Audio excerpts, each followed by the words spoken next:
Salam Malaysia Madani, Selij Misanraj. Polis telah menemukan komponen rim besi yang dipercayai berasal daripada tayar lori yang menjadi punca kemalangan babitkan 5 kenderaan di kilometer 204 Lebuh Raya Utara Selatan Plus arah utara 23 Disember lalu. Ketua Polis Daerah Alus Gajah, Superintendent Ashari Abdul Samad berkata, komponen tersebut dikenal pasti semalam di pusat pelupusan sampah di Jalan Solok Tangkak, Johor. Rim besi itu telah diserahkan oleh pihak subkontraktor projek penyelenggaraan Lebuh Raya Berhad Propel kepada polis.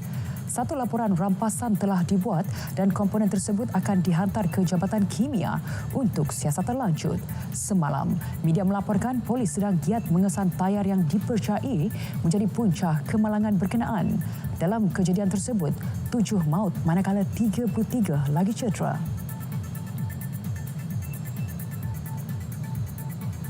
Seorang maut apabila motosikal ditunggangi melanggar kenderaan di lorong kecemasan di kilometer 29.1 Lebuh Raya Kajang Seremban arah selatan malam tadi.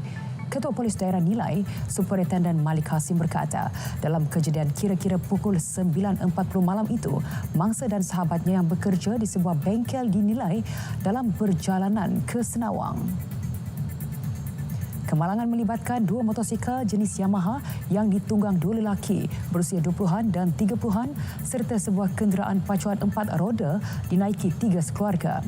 Siasatan awal mendapati pemandu kenderaan pacuan 4 roda itu berhenti di lorong kecemasan dipercayai akibat masalah enjin kenderaan. Sebuah motosikal dari arah belakang tidak dapat mengelak lalu melanggar bahagian belakang bucu sebelah kanan kenderaan sebelum melanggar pemandu dan anak beliau yang berada di luar kenderaan ketika itu. Sebuah lagi motosikal yang cuba mengelak hilang kawalan dan terjatuh. Mangsa yang cedera parah di bahagian kepala, maut di tempat kejadian dan mayatnya dihantar ke Hospital Rembau untuk bedah siasat. Manakala penunggang kedua mengalami kecederaan di bahagian tangan kiri dan mendapat rawatan di Hospital Tuanku Jaafar Seremban.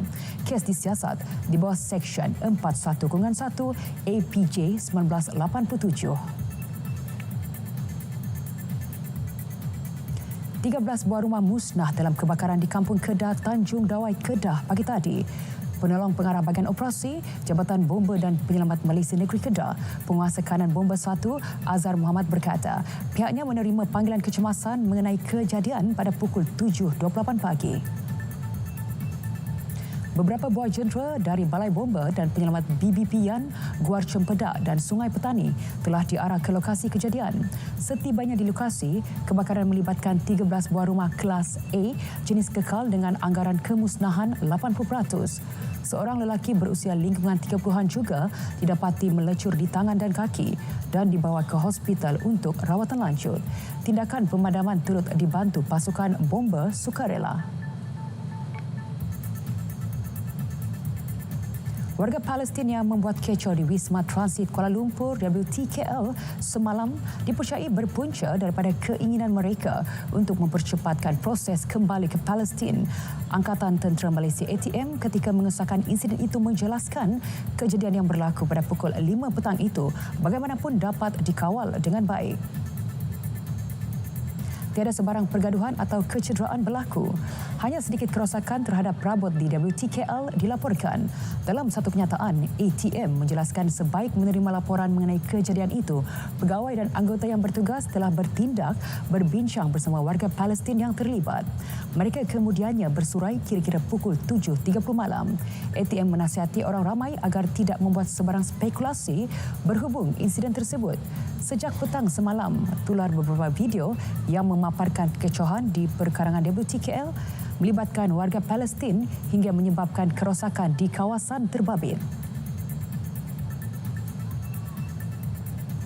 Sekian Semasa 12 dari Sungai ke Segara, Palestin pasti merdeka. Salam Malaysia Madani.